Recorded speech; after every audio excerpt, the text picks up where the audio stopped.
तो जिस घड़ी का आपको इंतजार था वो घड़ी आ गई है। अब हमारे पास पश्चिम बंगाल की फिगर्स दिखाने का वक्त आ गया है। फाइनल एनालिसिस में पश्चिम बंगाल की तस्वीर क्या होने वाली है। पहले मैं आपको वोट प्रतिशत बता दूं, किसके खाते में कितनी वोट जाएंगी। बीजेपी 39% वोट, जबकि तृणमूल के खाते में 46% वोट जाने वाली है। यानी कि 7% का फासला बीजेपी और टीएमसी में। कांग्रेस लेफ्ट गठबंधन के खाते में 9% वोट। और अब इंतजार के पल खत्म कर देता हूं। 292 सीटें हैं, कुल मिलाकर 294 हैं। 2 सीटों पर उम्मीदवारों की मौत के चलते वहां पर चुनाव नहीं हुए, तो 292 सीटों का जो आंकड़ा है, ममता बनर्जी 180 सीटों के साथ तीसरी बार सरकार बनाती दिख रही है। 180, पिछली दफा 211 सीट आई थी। बीजेपी के खाते में सिर्फ 3 सीटें थी। बीजेपी 108 सीटें जीतने जा रही है, तो 3 सीटों से ट्रिपल डिजिट में आ रही है बीजेपी। लेकिन जो सत्ता का जादुई आंकड़ा है 148 सीटें, उससे बहुत दूर 40 कदमों का फासला है। तो टीएमसी 180 सीटों के साथ फिर से सरकार बना रही है।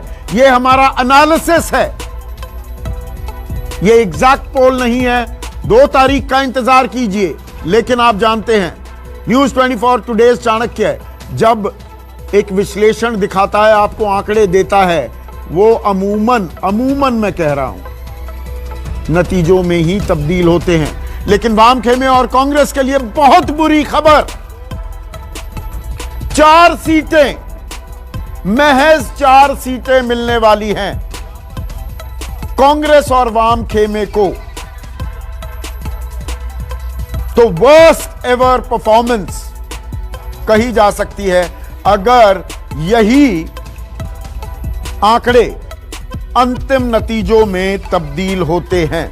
और इसकी बानगी हमारे सवाल के जवाब में आपको मिली गई थी। सवाल हमने पूछा था बंगाल की जनता से, क्या आप परिवर्तन चाहते हैं? परिवर्तन चाहते हैं। बंगाल की जनता कहते हुए कि वो परिवर्तन नहीं चाहते। तो यहां पर मानव जायसवाल तृणमूल के प्रवक्ता मेरे साथ हैं, बीजेपी की तरफ से शाजिया इल्मी हैं, कांग्रेस के आलोक शर्मा भी हैं। मानव, तीसरी बार ममता बनर्जी की सरकार बनती दिख रही है।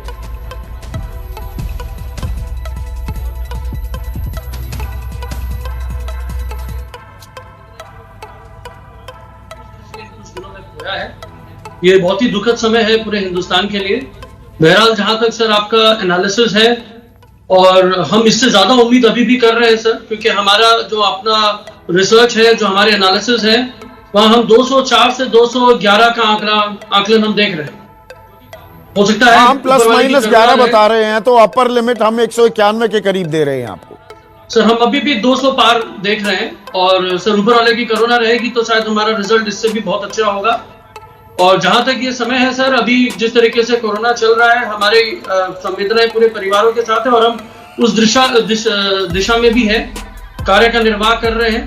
और हमारी जो नेत्री हैं, उन्होंने परस्पर कार्य का निर्वाह किया है। और जहां तक सर बात है, कुछ एक चीजें हैं जो इस इलेक्शन में हुआ। जिस तरीके से इलेक्शन कमीशन ने 8 फेज में जिद ठान ली कि उनको इलेक्शन कराना है, जो कि काफी दुखद है। और काफी सारे केसेस सर बढ़ गए हैं। अब तो शायद 100 कुछ केसेस थे, और आज सर लाखों में हमारे केसेस हैं बंगाल में।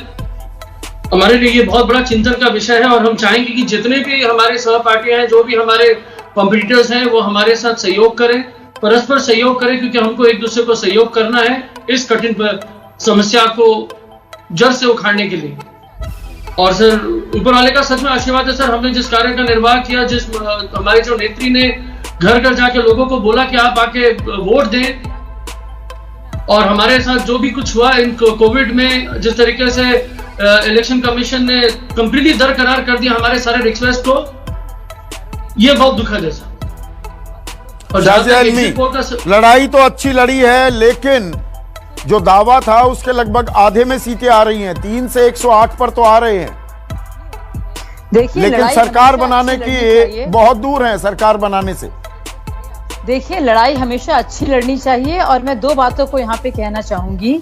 सबसे पहले तो आलोक जी को बहुत तकलीफ हो रही थी और उन्होंने आपत्ति जताई कि मैं मुस्कुरा क्यों रही हूँ। तो मैं आलोक जी को बता दूं कि मेरा हंसता हुआ ही चेहरा है और मैं अल्लाह मियाँ को जब प्यारी होंगी तो ऐसी हंसती मुस्कुराती भी जाऊंगी। मेरे घर में भी, मेरे रिश्तेदारों में भी कोविड के बहुत मामले हैं और हम लोग बहुत ही एक मुश्किल वक्त से गुजर रहे हैं। मैं आलोक जी को बता दूं, सुरेंद्र जी ने उसके बाद एक बात कही थी, सत्ता की भूख। तो मैं बता दूं, हर एक पार्टी इसलिए होती है क्योंकि उसका एंड गेम होता है इलेक्शन जीतना। अगर कोई पार्टी सुरेंद्र कहे आपसे कि हम पॉलिटिक्स में हैं तो, लेकिन हम इलेक्शन जीतना नहीं चाहते, तो आप समझ जाइए कि वो आपको बेवकूफ बना रहे हैं, क्योंकि एंड गेम ही पॉलिटिक्स है। अगर कोई चैनल आपसे कहे कि हम चैनल तो हैं लेकिन हम चाहते नहीं लोग हमें देखें, तो उनकी बात पर यकीन नहीं कीजिएगा। अगर कोई कंपनी कहे कि हम कंपनी तो हैं लेकिन हम चाहते नहीं लोग हमारे माल को खरीदे, पर ये तो आप उन जितनी पर यकीन इन्वेस्टमेंट नहीं की कीजिएगा। थी तो पश्चिम नहीं, बंगाल पर में, मैं वो उसी की बात कर रही हूँ। उस इसी में मुताबिक उसी की बात नतीजे कर रही हूँ। आ रहे हैं इसी क्या पर आ रही शाजिया? हूँ। जी संदीप मैं उसी की बात पर आना चाह रही हूँ। ये जरूरी बात है। देखिए, जिस निष्ठा से, जिस मेहनत से, जिस शिद्दत से हर एक पोल पर जो काम किया गया है हर एक कार्यकर्ता ने, क्योंकि मैं जानती हूँ अंदर की कहानी, आप सोच भी नहीं सकते। और ये मुझे लगता है भाजपा का कार्यकर्ता ही कर सकता है। ये कोई मैं वकालत नहीं कर रही हूँ। ये होता, एक आप इसको भूख कह सकते हैं, एक आपको परिश्रम कह सकते हैं, एक आप कह सकते हैं शिद्दत से काम करना, और एक किसी चीज को मानना यकीन से कि हम लोग कर सकते हैं, और एक करना कि हाँ भाई सत्ता की भूख है, हमारे लीडर आ जाएंगे। तो जो भी आप कहिए, मैं आपके आंकड़ों का मजाक नहीं उड़ाऊंगी, मैं उनको गलत नहीं ठहराऊंगी, मैं ये नहीं कहूंगी कि आपके एग्जिट पोल गलत है। नहीं, जीत तो हम ही रहे हैं, बिल्कुल नहीं कहूंगी सर। आंखों पर है आपके एग्जिट पोल और कुछ सोच समझ कर ही आपके मेथोडोलॉजी और सैंपल साइज ये बता रहा है। लेकिन मैं ये कहूंगी, मुझे तो उम्मीद है कि इससे बेहतर होंगे। जाहिर सी बात है, फाइनल नतीजे आ जाएंगे, हम तो खुद ही बोल रहे हैं ये एग्जैक्ट पोल्स नहीं है, तो कुछ और सवाल होंगे, कुछ कड़े और तीखे सवाल भी होंगे, लेकिन हम आकलन कयासों के आधार पर सवाल नहीं पूछते हैं। लेकिन लेफ्ट और कांग्रेस का सुपड़ा साफ हो रहा है। मतलब आलोक, एक प्रदर्शन होता है कि भाई चलिए अच्छा प्रदर्शन नहीं हुआ, पर लेफ्ट और कांग्रेस मिलकर 4 सीटों पर सिमट जाएं, ऐसा बुरे सपने में भी सोचा था आपने? संदीप जी, मैं पहली बात तो इस आंकड़े से बिल्कुल इत्तेफाक नहीं रखता हूँ कि कांग्रेस और लेफ्ट मिलकर इतने खराब निराशाजनक प्रदर्शन पर जाएंगे। एक रेस्पेक्टेबल नंबर मुझे लगता है हमारा आएगा। 92 सीटों पर हम चुनाव लड़ेंगे और एक ठीक ठाक नंबर हमारा जीत कर आएंगे। हमारे कैंडिडेट भी अच्छी तरह से चुनाव लड़े हैं। फिर भी मुझे ऐसा लगता है कि दिल्ली की तरह कहीं ना कहीं, क्योंकि सब लोग वहां पर एक खेमे बंदी हो गई और मीडिया का एक बहुत बड़ा तबका पिछले 1 वर्ष से काम कर रहा था। मैं 24 की नहीं कहूंगा कि वहां पर लड़ाई केवल टीएमसी और बीजेपी के बीच में है, और जिस तरह से 1 वर्ष से पूरी सरकार वहां पर थी और जिस तरह से पूरा का पूरा समय नरेंद्र मोदी जी और तमाम लोगों ने जिस तरह से वहां पर रैलियों में पैसा बहाया है, मुझे लगता है कि जीत और हार मैं फिर वहीं से कहूंगा कि टीएमसी की होती है, किसी और की होती है, हमारी कितनी सीटें आती हैं। लेकिन इतना जरूर है कि बंगाल में जिस तरह के कोरोना के केसेस बढ़ रहे हैं, बंगाल का आने वाला टाइम बहुत टफ रहेगा। देश में ऑक्सीजन जो लोग नहीं दे सकते हैं, वो लोग अगर ये कहें कि हम बंगाल जीतने के लिए पूरी ताकत लगा रहे थे और हम तो मुस्कुराए, आपको चुनावी ऑक्सीजन की जरूरत हो रही है। कोरोना एक संकट है, उस पर हम लगातार बात करते हैं और करते रहेंगे, लेकिन यहाँ पर चुनावी हार जीत की भी बात हो रही है, उसमें ऑक्सीजन की जरूरत महसूस जरूर कर रहे होंगे आप। लेकिन राजीव रंजन, मैं आपसे जानना चाहूंगा, 180 तृणमूल कांग्रेस, 108 बीजेपी, ये आंकड़े क्या बताते हैं? आपने क्या कुछ पाया 2 महीने में? ये अंतिम नतीजे कतई नहीं है, लेकिन ये किस ओर इशारा कर रहे हैं? क्या मुद्दे फिर काम कर गए जो हम 4 एम फैक्टर्स की मैं लगातार बात कर रहा था, आप बात कर रहे थे, ममता, मोदी, मुसलमान, महिला, ये आंकड़े कुछ उसी तरफ बता रहे हैं। मुसलमान और आधी जो आबादी है महिलाओं की, नरेंद्र मोदी में भी जबरदस्त ट्रैक्शन और ममता का भी ट्रैक्शन। आधे आधी बट गई क्या? महिलाओं ने तय कर दिया है कि ये नतीजा।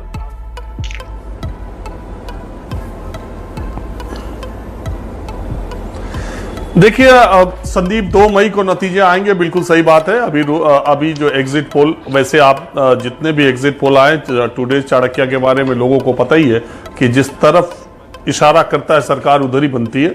मेरा भी व्यक्तिगत अनुमान 2 महीने में घूमने के बाद यही है कि सरकार तो पश्चिम बंगाल में ममता बनर्जी की ही बननी चाहिए, और उसकी वजह यही है कि सिर्फ मुस्लिम और महिला, इन दोनों ने ममता बनर्जी का ऐसा साथ दिया है, और उन्होंने भी ऐसी कोशिश की है इन्हीं दोनों तक पहुंचने की कि यही दोनों सरकार तक उनको पहुंचाने का काम करेंगे।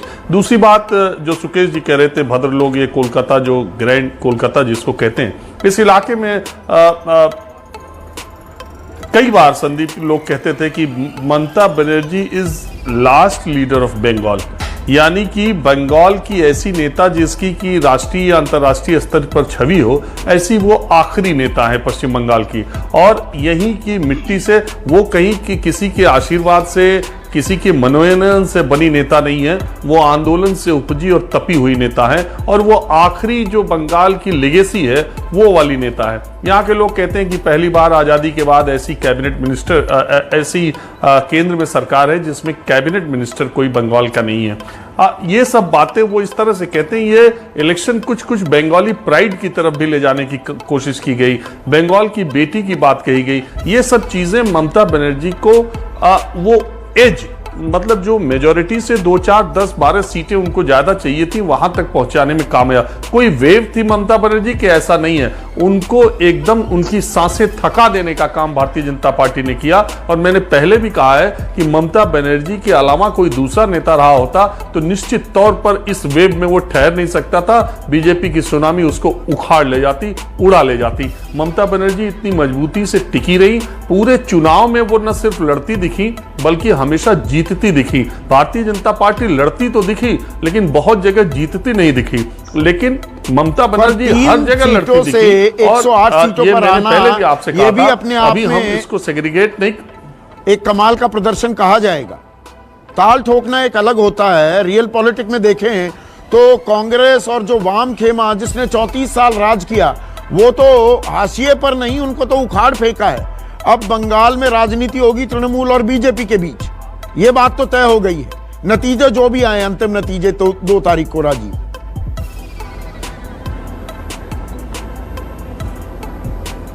देखिए 2009 के लोकसभा 19 के लोकसभा चुनाव से तय हो गया था कि अब कांग्रेस पार्टी और वामपंथी खेमे में दम की बात नहीं है। अब बहुत ज्यादा वामपंथी लोग, यहाँ एक नारा चल गया था ना, जो वाम है वही राम है, जो वामपंथी है वही जय श्री राम की तरफ है। और लेकिन अगर आप वोट प्रतिशत देखिए तो 15% के आसपास वामपंथी और कांग्रेस पार्टी ने वोट लाने का काम लग रहा है इस बार भी किया है।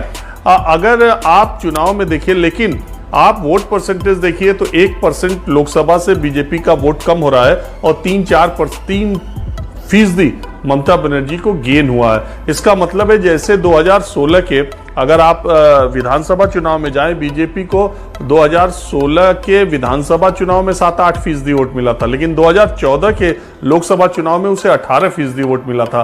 तो लोकसभा में बीजेपी आगे भी अच्छा करेगी, लेकिन विधानसभा में अगले क्या करेगी अगर यही नतीजे आए। लेकिन ये जरूर है सही बात है भास्कर कांग्रेस साहब, पार्टी मैं इसको और नेशनल पर्सपेक्टिव में भी लेकर आना चाहूंगा।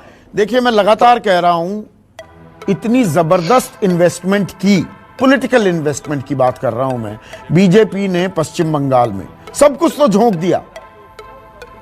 तो इसके अब ये अगर जो हम आंकड़े बता रहे हैं 180 ममता बनर्जी, 108 बीजेपी, यही नतीजों में तब्दील होते हैं, राष्ट्रीय राजनीति के लिए क्या मायने?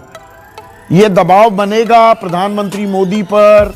क्या ममता बनर्जी विपक्ष का एक चेहरे के तौर पर 2024 के लिए उभरने के लिए तैयार हो जाएंगी? बहुत बढ़िया क्वेश्चन, लेकिन उसके पहले हम 1 मिनट ज्यादा ले लेंगे। पहले हम कॉन्ग्रेचुलेट कहते हैं क्योंकि हम जब स्टूडेंट थे, मेरा जो कोर कॉम्पिटेंसी थे वो है statistical and mathematical methodology in economics. आप लोग न्यूज 24 और टुडेज चाणक्य, आप लोग जो पोल प्रोजेक्शन किया, exit poll definitely it's very commendable, क्योंकि देखिए इधर वोट शेयर है, इधर सीट परसेप्शंस है। ये vote share practically converted into seat sharing. Well, ये दो तीन चीज इसमें दिखने वाला है।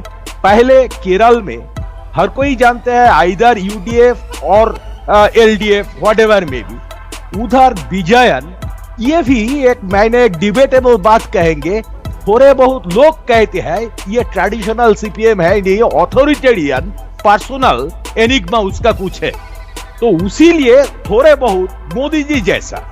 तो वो लेफ्ट का जो विजयन साहब अगर इसी टाइम पिन रिटेन करे तो ये केरल पॉलिटिक्स में एक बहुत अजीब का चीज है, ये उसका ट्रेडिशन है ही नहीं।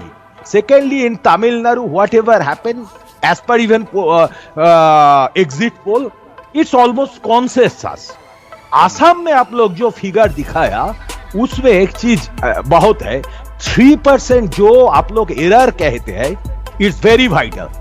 If 3% swing it can move in the other way, तो पूरा सीन पलट जाएगा। बिल्कुल पलट जाएगा। अच्छा फाइंडिंग, बहुत अच्छा फाइंडिंग है, आई शुड कॉन्ग्रेचुलेट। देखिए ये मिलेगा या नहीं मिलेगा वो अलग बात है, लेकिन आप लोग का ये जो फाइंडिंग्स है, ये जो मेथोडोलॉजी है, ये बहुत सच्चा है। लास्ट बात जो है ये पश्चिम बंगाल। पश्चिम बंगाल में मेरा ऑब्जर्वेशन कुछ अलग है। इन 2019 में ममता बनर्जी का वोट शेयर 43% थे, अभी just 3% increase. Left, ISF and Congress का वोट शेयर उसी टाइम पे 12% थे, उधर से 4% आ गए। तो ये जो 8% ऑलमोस्ट गायब हो गए, ये कहां गए? क्योंकि 46% में 3% इधर से ऐड हुआ, और उधर आप लोग देखे तो 1% घटे भाजपा का। मेरे पर्सनल मेरा जो ग्राउंड रियलिटी मैंने जो दिखा, उसमें मेरे को लग रही है भाजपा ओन क्रॉस 37%। हम लोग तो हर जगह 37% अभी भास्कर साहब बोल रहे हैं। हाँ। 37% वोट शेयर से ज्यादा भाजपा को मिलेगा नहीं। अगर वो 37 to 38% वोट शेयर आप सीट में कन्वर्ट करे तो इट डेफिनेटली इट बिलो 100। अगर तो इसके राष्ट्रीय राजनीति के लिए क्या मायने होंगे? ममता क्या विपक्ष का चेहरा बन जाएंगी? भास्कर साहब छोटा सा कमेंट चाहूंगा, वाइंड अप करना। हाँ, जरूर। इसमें एक बहुत बड़ा बात है। पहला एक बात है, definitely Mamata emerges as the main opponent of Modi ji, and she should thank Modi ji to give her this chance. अच्छा, ये ओवर इन्वेस्टमेंट इतना ज्यादा जो ताकत झोंकी गई, तो ममता बनर्जी दरअसल एक सूबे की मुख्यमंत्री थी, अब वो राष्ट्रीय चेहरा भी बन गई हैं। तो पश्चिम बंगाल में हैट्रिक मार रही हैं सत्ता की ममता बनर्जी। ये हमारा आंकड़ा बता रहा है, ये अंतिम नतीजे नहीं है। तो वाइंड अप अगर मैं करूं, असम में दोबारा सरकार बना रही है बीजेपी, दोबारा सत्ता में एलडीएफ आ रहा है। केरल में यानी कि वाम खेमे की अगुवाई वाली सरकार फिर से बनने वाली है, जबकि 10 साल राज करने के बाद अन्ना द्रमुक अब सत्ता से बेदखल कर दी जाएगी तमिलनाडु में। तो यह बड़ी तस्वीर उभर रही है उन राज्यों में जहां पर विधानसभा चुनाव हुए। मेरे साथ अभी के लिए बस इतना ही। नमस्कार।